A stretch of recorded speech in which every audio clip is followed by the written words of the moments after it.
Good morning, guys, or might be 12. But we are doing our morning stretches, and we are going to do put your leg out and cross it like this. Oh, ow, pop something. Like this, that. Well.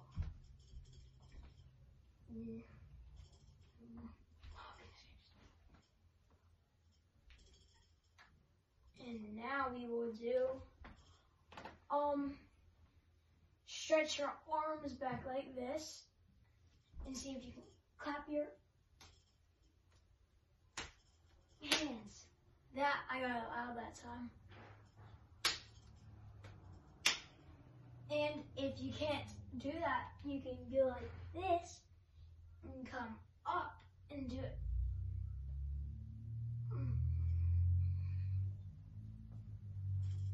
Okay, and now we are going to do just some kicks like across the body. I've already done that. Oh, That's okay. what I started off with. Okay.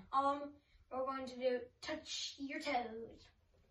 So go as far as you can without bending your knees. If you touch your knees and then you stretch, stretch, stretch. If any of you guys can do that, good job. I cannot. Oh, got something. Oh. My body is very poppy.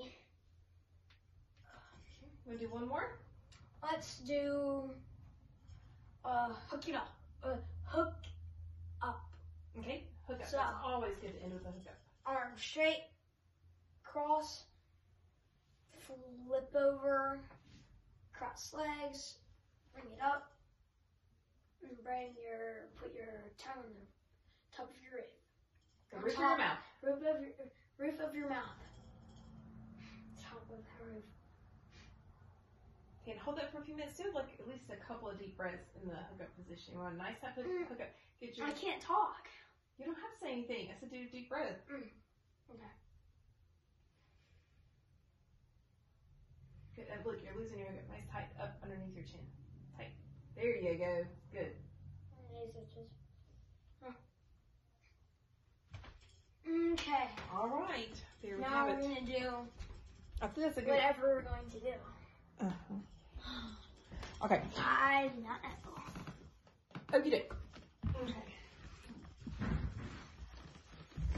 So today, I'm not going to be reading your story. Today you're going to do another one of these story onlines. We did one last week with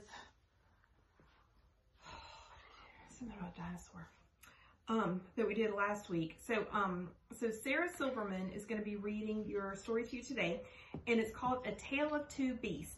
And I'll give you the synopsis, which is just like a little Preview. summary, little summary. So here's what this is. There are two sides to every story. In part one of this book, a little girl finds a strange beast in the woods and takes it home as a pet. She feeds it, shows it off to her friends, and gives it a hat. But that night it escapes. Then in part two, the beast tells the story of being kidnapped by the girl who force-fed it squirrel food, scared it with a group of beasts, and wrapped it in wool. Can the two beasts resolve their differences? A Tale of Two Beasts is an eye-opening story that makes you look at things from a different perspective. I might have to look at that. It's really good. And I like Sarah Silverman. So basically, what we're talking, I feel like I'm like too far back. So I'll talk like this.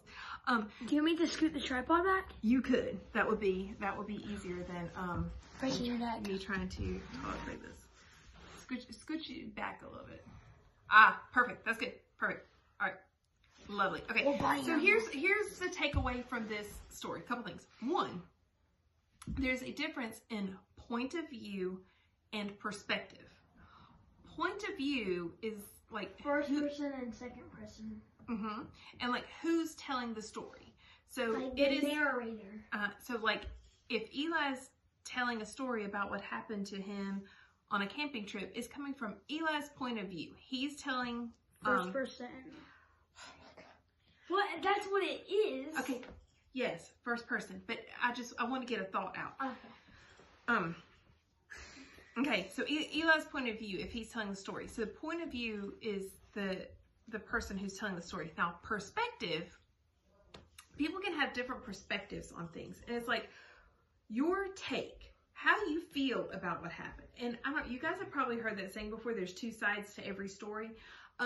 So that means that you and your friend, or you and your brother, or you and your mom, can both be at the same place at the same time, go through the same experience, like say a birthday party, and can have two totally different perspectives. Or coronavirus. And have two very different perspectives about what's happening, how you feel about it. So in this story, you're going to see how does the girl, what's her perspective? What's her take on what happened? And then what is the squirrel's perspective, or the other beast's perspective? So we're going to talk about that. I want you guys to listen to it, and when we FaceTime tomorrow, be ready to talk about it. The second thing is you have an activity today where you're going to make your own little animal that hangs upside down. I've included Play-Doh in your bucket. You're going to make your animal out of Play-Doh. You have to find your own stick. So you're going to find a stick that's going to be, you know, like your tree limb. So you need a stick that has some kind of offshoot. So find your own stick and make an animal that hangs upside down, and try to attach it to your tree limb and send me a picture, okay? So send me a picture of your animal hanging upside down. If you're not sure which animals hang upside down, I've included a PDF on our website. So there's a PDF that says animals that hang upside down, and you'll see. Monkey's one, right? We'll see. Sorry. We'll see. We'll see. We'll see. So I want you to look at the animals that hang upside down. Make one out of Play-Doh and make it hang upside down from the stick that you find. The stick is going to be like your tree limb, so you have to find that, okay? So be ready to discuss the two perspectives of the story tomorrow, and make your animal and send a picture to me, okay? See ya.